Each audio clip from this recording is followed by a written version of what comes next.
Hello दोस्तों, तो last episode में हमने देखा था कि विविदोंग ने तांग चेंग को पूरी तरह से मारने का ठान लिया था और कियान रेक्शवे के साथ मिलकर उस पर पावरफुल अटैक भी कर दिया था। लेकिन सही वक्त रहते स्वॉर्ड मास्टर और मून मास्टर वहां पर आ चुके थे और उन्होंने उसे बचा लिया था।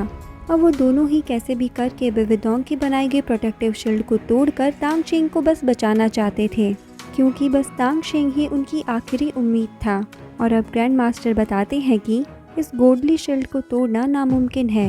इसके बाद विविदोंग कियान रेक्शवे से बोलती है, तांग चेन इस एम्पायर के लिए सबसे बड़ा खतरा था और इसीलिए हमें उसे पूरी तरह से डिस्ट्रॉय करने के लिए एक साथ में काम करना चाहिए। ये सुनने के बाद कियान रेक्शवे ये सोचने लगती है कि विविदोंग कह तो एकदम से सही रही है।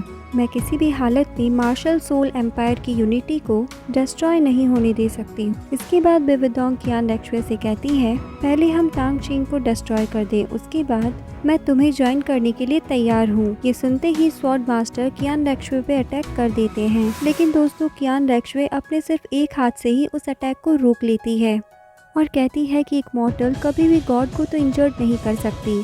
दूसरी तरफ बोन मास्टर अपने ड्रैगन से विविदोंग पर अटैक कर देते हैं, लेकिन विविदोंग अपने साइते के हल्के से अटैक से उन्हें बहुत दूर फेंक देती है। इसके बाद स्वॉर्ड मास्टर कहते हैं कि हमें कैसे भी करके तांग चेंग को यहाँ से बाहर निकालना ही होगा। तभी हम तांग चेंग को देखते हैं जो अपनी स्कल बोन में सोल पावर को इकट्ठा करने लगता है। इसके बाद वो कहता है कि दो गॉड्स को एक साथ हराना बेहद मुश्किल है।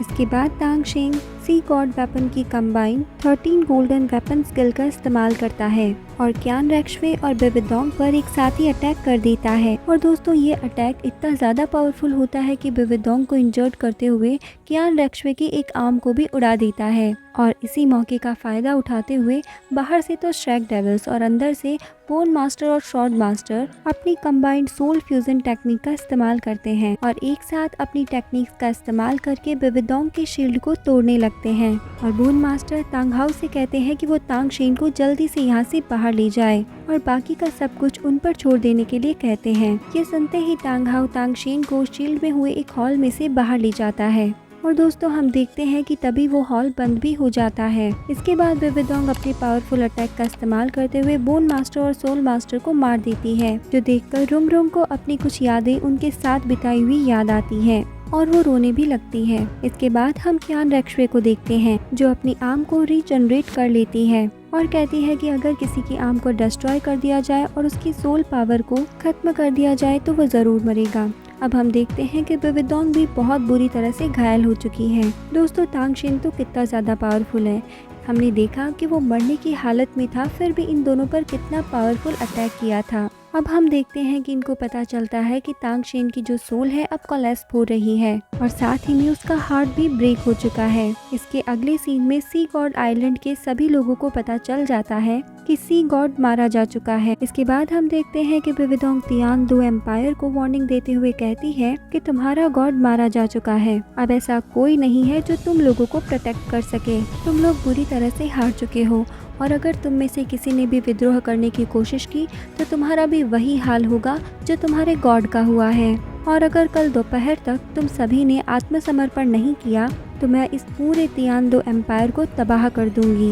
ये कहने के बाद विविदोंग जियालिन पास की तरफ जाने लगती है। अब दोस्तों विविदोंग की ये सारी बातें सुनकर तियान दो आर्मी की जनता पूरी तरह से टूट चुकी होती है। इसके बाद हम सी गॉड ट्राइडेंट को देखते हैं जो सी गॉड के मर जाने से अब धीरे धीरे गायब होने लगता है। वहीं जीवो तांग चेन को अपनी बाहों में लिए रो रही होती है और श्रैक डेविल्स का भी कुछ ऐसा ही हाल होता है। इसके बाद सीन चेंज होता है और हम विविदोंग को देखते हैं। वो कियान रेक्शवे से कहती है कि तांग चेंग मारा जा चुका है, लेकिन फिर भी मुझे ऐसा नहीं लगता है कि तियान दो एम्पायर इतनी आसानी से हार मानेगा, इसीलिए तुम्हें तुम्हारी सारी सिचुएशंस को छोड़कर मेरे साथ उन दुश्मनों से लड़ने के लिए आ जाना चाहिए। ये सुनते ही कियान रेक्शवे कहती है कि तुम तो हमेशा की तरह सेल्फिश ही हो और तुम तो बस मुझे कंट्रोल करना चाहती हो और मुझे कंट्रोल करके मेरा यूज़ करना चाहती हो। जिसके बाद विविदोंग कहती है कि अगर मैं सेल्फिश होती तो मैं कभी भी मास्टर सोल एम्पायर्स के मास्टर्स के सामने ये वादा नहीं करती कि इस जंग को जीतने के बाद मैं सब कुछ तुम्हारे हाथों में सौंप दूंगी।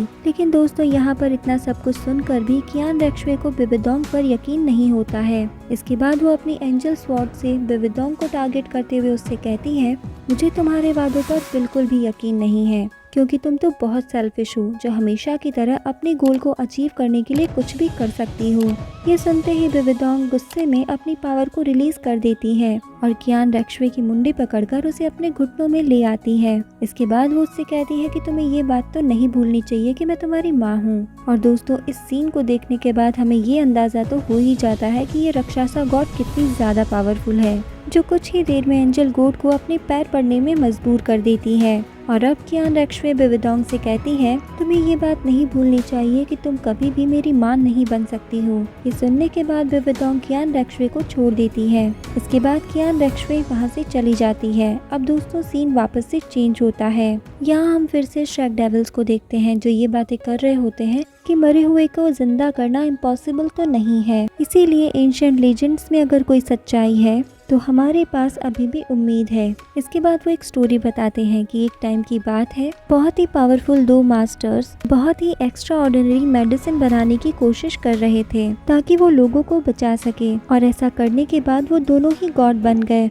और उन दोनों की यूनिफिकेशन टेक्निक किसी को भी जिंदा कर सकती थी। इसके बाद ग्रैंड एल्डर कहते हैं कि मैंने तो आज तक कभी भी सपोर्ट मास्टर्स के बारे में नहीं सुना है। जिसके बाद जिसलिंग बताते हैं कि सपोर्ट गॉड मास्टर्स की ट्रेनिंग काफी ज्यादा टफ होती है, उनमें से बहुत कम ही लोग गॉड बनने के बारे में सोच पाते हैं। और ज्यादातर सपोर्ट गॉड मास्टर किसी न किसी सोल मास्टर के साथ रहते हैं ताकि वो दूसरे सोल मास्टर से खुद को बचा सके, जिसकी वजह से दो सपोर्ट टाइप मास्टर्स एक साथ ट्रेन करते हुए मिलना तो लगभग इम्पॉसिबल है।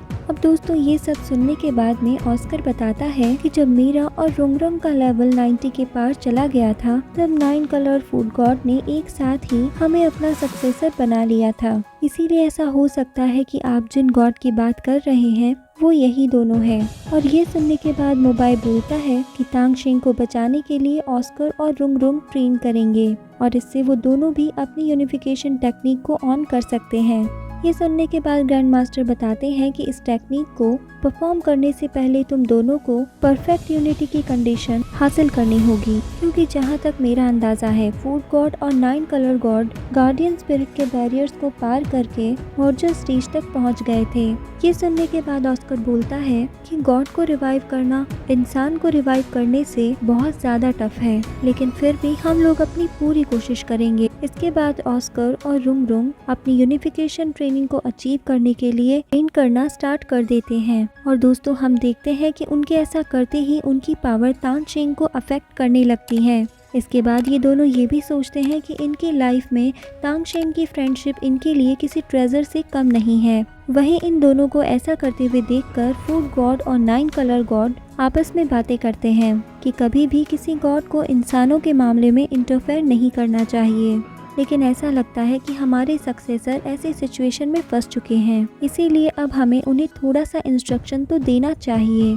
इसके बाद ये दोनों यूनिफिकेशन टेक्निक को अचीव कर पाएंगे या नहीं, ये तो सिर्फ उनके ऊपर ही डिपेंड करेगा। इसके बाद हम देखते हैं कि फूड गॉड और 9 कलर गॉडेस उन दोनों की हेल्प करते हैं और वे लोग अपनी यूनिफिकेशन टेक्निक को एक्टिवेट कर लेते हैं। वहीं इस प्रोसेस में रुंगरुंग और ऑस्कर की काफ़ी ज़्यादा सोल पावर यूज़ हो रही होती है, तो बाकी के श्रेक डेविल्स उनकी मदद करते हैं और अपनी सोल पावर्स को उनके अंदर ट्रांसफ़र करने लगते हैं। इसके बाद हम देखते हैं कि तांग शेंग की बॉडी खुद को रिकवर करने के लिए बहुत ही ज़्यादा स्पिरिचुअल पावर को अब्जॉर्ब करने लगती है।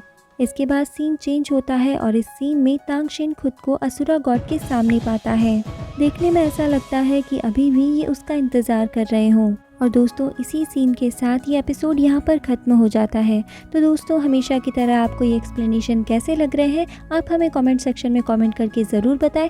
साथ ही अगर आपको वीडियो पसंद आ रही हो तो इसको लाइक करें और चैनल को भी जल्दी से सब्सक्राइब कर लें और बेल आइकन को प्रेस करना तो बिल्कुल ना भूलें, ताकि इस चैनल के सारे अपडेट्स आपके पास आते रहें। तो मिलते हैं नेक्स्ट वीडियो में नेक्स्ट एक्सप्लेनेशन के साथ। तब तक के लिए bye bye, take care and thank you.